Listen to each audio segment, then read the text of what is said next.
adventures. So, endovascular robotics, the past, the present, and the future.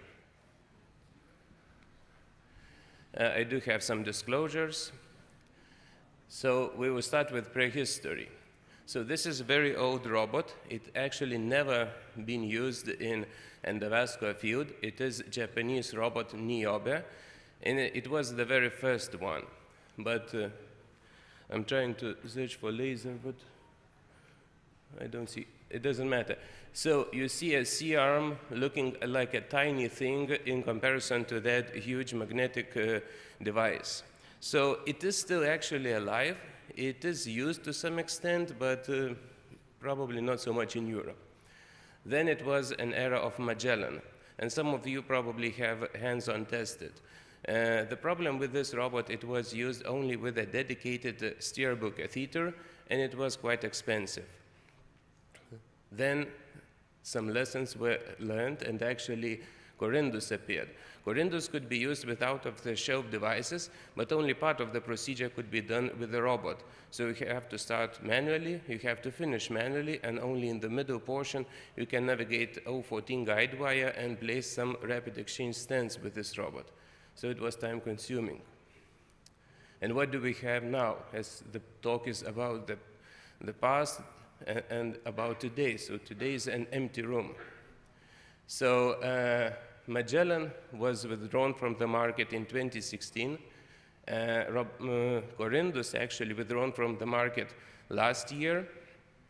And there is RoboCath, but it actually is not certified for peripheral interventions. It is for coronary interventions. So it is, let's say, in the other room, not in ours. And there is another Korean robot. Again, it is certified for coronary procedures, but only in Korean market. So what is the future of endovascular robots, as we have nothing right now? So I know like 15 different solutions coming to the market, and there is one huge branch, and probably 90% of all robots is falling into this part. It is a dedicated robotic solutions for some task. Just as an example, for instance, Capstan Medical, they do have a mitral valve, but it's very difficult to implant it with your hands because of very steep angulation and stability needed. So they just make some robotic system to help to be more precise than you could do it with your hands. So the others, like Telos Health, they are adjusting their stroke solution to robotic one. The same for XCath, Nanoflex, so they are going for the stroke. And actually, Sentante is a solution like a general use robot. It is like a platform. So you can use it in any treatment case. So this is a short video of how it looks like actually in the cath lab. It is images, but they are very precise in diameter. So you can see an actual robot attached to the table.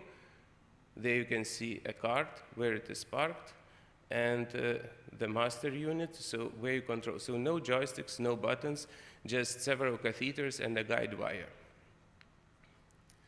So it is compatible with a standard out-of-the-shelf devices if the guide wire is 014 up to 035, and catheters starting 2 French and up to 8 French. So you don't need a dedicated devices. And it can manipulate 3 devices simultaneously, so you can exchange whatever device you would like. For instance, you can leave a guiding catheter and change a balloon to stent, or even change the platform from 035 to 014. So the other thing is interface. So as I just mentioned, there are no joysticks, no buttons, just the catheters, and they are used like a joystick. So actually the doctor is doing the same maneuvers with his fingers as if he would be standing next to the patient. So if he wants to drill, he can drill. If he wants to push hardly, he can push hardly the wire or the catheter or whatever. So, and the last, but probably the most important feature is the real-time haptic force feedback.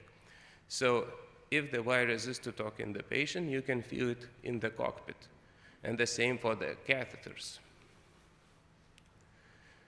There are some videos from actually procedures with animals. So it's embolization of upper branch of renal artery. And it was like fully robotic procedures. So in conclusion, what is done right now, so this year preclinical testing has been conducted.